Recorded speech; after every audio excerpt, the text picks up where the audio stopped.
নমস্কাৰ বন্ধুসকল, আমাৰ নৱগ্ৰহ এষ্ট্ৰলজিকেল চেণ্টাৰলৈ আপোনালোকক স্বাগতম জনাইছোঁ। আজি অসমীয়া চ'ত মাহৰ ২৬ তাৰিখ। আজি শুক্লপক্ষৰ প্ৰতিপদ তিথি। আজিৰ পৰা বাসন্তী পূজাৰ নৱৰাত্ৰি আৰম্ভ। মা দুৰ্গাৰ ৯টা ৰূপৰ পূজা আজিৰ পৰা আৰম্ভ হ'ব। ইয়াৰ ফলত ৰাশিসমূহৰ ওপৰত ভিন ভিন ধৰণৰ প্ৰভাৱ পৰিব। তাকে এই ভিডিঅ'ত আমি বিতংকৈ আলোচনা কৰিছোঁ আৰু কোন কোন বিশেষ ৰাশিৰ সৌভাগ্য উদয় হ'ব সেয়া আপোনালোকক জনাইছোঁ। আহক আমি ভিডিঅ'টো আৰম্ভ কৰোঁ। আমাৰ হিন্দু ধৰ্মত নৱৰাত্ৰি ৯টা দিন অত্যাধিক শুভ আৰু মংগলময় হিচাপে মনা হয়। নৱৰাত্ৰি ৯টা দিনত মা দুৰ্গাৰ ৯টা ৰূপক ক্ৰমান্বয়ে পূজা কৰা হয়। এইবছৰ ২০২৪ চনৰ এপ্ৰিল মাহৰ ৯ তাৰিখৰ পৰা আৰু চ'ত মাহৰ ২৬ তাৰিখৰ পৰা নৱৰাত্ৰি আৰম্ভ হৈছে আৰু ইংৰাজী এপ্ৰিলৰ ১৭ তাৰিখে এয়া সমাপ্ত হ'ব। এইবছৰ নৱৰাত্ৰিত দেৱী দুৰ্গা ঘোঁৰাত আহিছে। এই সময়ত ভক্তিভাৱেৰে যিজনে মাৰ আৰাধনা কৰে তেওঁৰ সকলো দুখ কষ্ট নোহোৱা হৈ পৃথিৱীত অপাৰ সুখ সমৃদ্ধি ভোগ কৰে। এইবছৰ নৱৰাত্ৰিত কেইবাটাও উন্নত যুগ মিলিত হৈছে, যাৰ ফলত এই নৱৰাত্ৰিৰ মহত্ব অধিক গুৰুত্বপূৰ্ণ। চ'তৰ এই নৱৰাত্ৰিত এইবছৰ অমৃত সিদ্ধি যোগ, সবাৰ্থ সিদ্ধি যোগ, শ যোগ আৰু অশ্বিনী নক্ষত্ৰৰ সংযোগ হৈছে। এনে সংযোগ ৩০ বছৰ পিছতহে পুনৰ এইবাৰ চ'তৰ এই নৱৰাত্ৰিত মিলিত হৈছে। এই সংযোগৰ ফলত ৩টা ৰাশিৰ বিশেষ লাভ হোৱা দেখা যায়। বিভিন্ন কাৰ্য সিদ্ধি হৈ মহামায়া মা দুৰ্গাৰ আশীৰ্বাদত এই ৰাশিকেইটাৰ সৌভাগ্য উদয় হৈছে। প্ৰথমতে মেষ ৰাশি। চ'তৰ এই নৱৰাত্ৰিত অধিক ফলপ্ৰাপ্ত ৰাশিৰ ভিতৰতে মেষ ৰাশিয়েই অন্যতম। এইবছৰ মেষ ৰাশিৰ জাতক জাতিকাৰ ওপৰত মা দুৰ্গাৰ বিশেষ কৃপা প্ৰাপ্ত হ'ব। বিভিন্ন প্ৰকাৰে আপোনাৰ আৰ্থিক ক্ষেত্ৰ টনকিয়াল হ'ব। অৰ্থাৎ ভিন ভিন উৎসৰ পৰা আপোনাৰ ধন টকা পইচা লাভ হ'ব আৰু আপোনাৰ জীৱনৰ বিভিন্ন প্ৰকাৰৰ মনোবাঞ্ছা পূৰণ হ'ব আৰু আপোনাৰ সমৃদ্ধি আৰু সন্মান বাঢ়িব। আপোনাৰ সামাজিক আৰু ৰাজনৈতিক জীৱনত আপোনাৰ অনুগামীৰ আচৰণে আপোনাক উৎসাহিত কৰিব। আপুনি আশা কৰা ধৰণে নেতৃত্ব বিস্তাৰ কৰি আনন্দিত হ'ব পাৰিব। যদি আপুনি অৰ্থ সমস্যাটো ভুগি আছিলে তেনেহ'লে আপোনাৰ পুৰণা অৱহেলিত ধন প্ৰাপ্তিটো আপোনাৰ মনোকষ্ট দূৰ হ'ব। আৰ্থিকভাৱে আপুনি প্ৰতিষ্ঠিত হ'ব। চাকৰি প্ৰত্যাশীসকলৰ বাবে নতুন শুভ সংযোগ লাভৰ যোগ। বিভিন্ন ক্ষেত্ৰৰ পৰা লাভ কৰা বিভিন্ন নতুন সংযোগে আপোনাক উৎসাহিত কৰি তুলিব।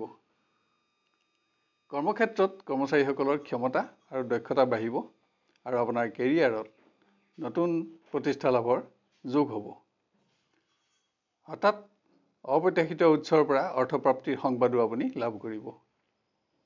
বৈবাহিক জীৱনত আপোনাৰ পাৰিবাৰিক সুখ বাঢ়িব। পুত্ৰ কন্যাৰ পৰা সুখ থাকিব।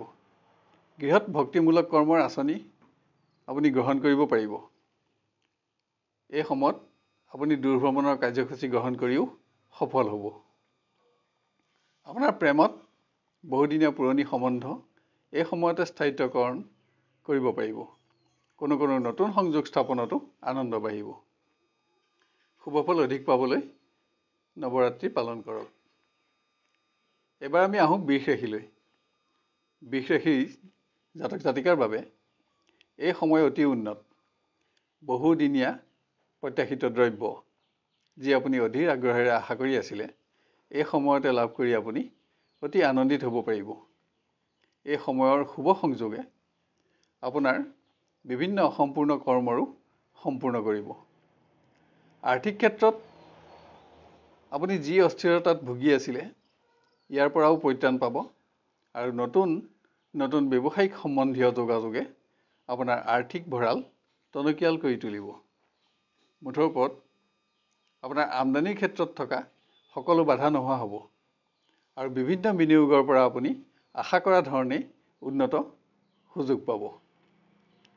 নিবনুৱাসকলে উচ্চ পদাধিকাৰী ব্যক্তিৰ দ্বাৰা শুভ সংবাদ লাভৰ ফলত প্ৰতিষ্ঠাৰ আশা লাভ কৰিব পাৰিব।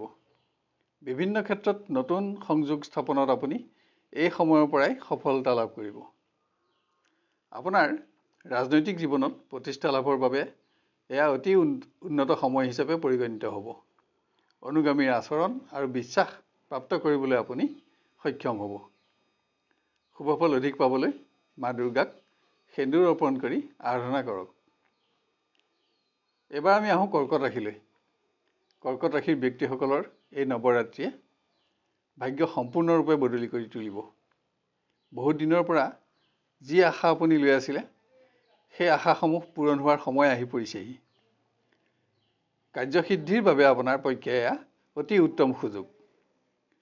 পুৰণা অৱহেলিত কৰ্মসমূহে নতুন দিশ লাভ কৰি আপোনাক প্ৰতিষ্ঠা দিব। আৰ্থিক ক্ষেত্ৰত পুৰণি বিনিয়োগৰ পৰা আপুনি লাভৱান হ'ব। নতুন বিনিয়োগৰ বাবেও আপোনাৰ শুভ সংযোগ স্থাপন হ'ব। ব্যৱসায়িকভাৱে আপুনি বিদেশী প্ৰতিষ্ঠানৰ লগত সম্পৰ্ক স্থাপন কৰিবলৈ সক্ষম হ'ব পাৰিব আৰু সফল হ'ব। কৰ্মক্ষেত্ৰত কৰ্মচাৰীসকলে উচ্চ ব্যক্তিৰ পৰা প্ৰশংসিত হ'ব আৰু প্ৰমোচন তথা মনোবাঞ্ছিত স্থান লাভ কৰি আনন্দিত হ'ব পাৰিব। এই সময়তে আপুনি আপোনাৰ শত্ৰুসকলৰ ওপৰত বিজয় সাব্যস্ত কৰিবলৈ সম্পূৰ্ণ সক্ষম হিচাপে পৰিগণিত হ'ব। আপোনাৰ ৰাজনৈতিক জীৱনত আপোনাৰ অনুগামীসকলৰ প্ৰবল উৎসাহে আপোনাকো উৎসাহিত কৰিব। সকলো দিশতে আপুনি নিৰ্ভয়ে কৰ্ম সম্পাদন কৰি সফলতা প্ৰাপ্ত কৰিব পাৰিব। আপোনাৰ প্ৰত্যেক কৰ্মই এই সময়তে পূৰ্ণতা লাভ কৰিব। শুভফল অধিক পাবলৈ মা দুৰ্গাক ৰঙা ফুল অৰ্পণ কৰি আৰাধনা কৰক। আমাৰ ভিডিঅ'টো চাই কেনে পালে আমাক কমেণ্ট কৰি জনাব। আৰু যদি আপুনি ভাল পাইছে লাইক আৰু শ্বেয়াৰ কৰি ল'ব। আৰু আমাৰ চেনেলটো ছাবস্ক্ৰাইব কৰি আমাক প্ৰতিদিনৰ ভিডিঅ'সমূহ আৰু উন্নত পৰ্যায়ত দিবলৈ উৎসাহিত কৰিব। ভিডিঅ'সমূহ আপুনি ছাবস্ক্ৰাইব কৰি ল'লে সহজতে আৰু সৰ্বপ্ৰথমে উপভোগো কৰিব পাৰিব। আপোনাৰ দিনটো শুভ হওক। ধন্যবাদ।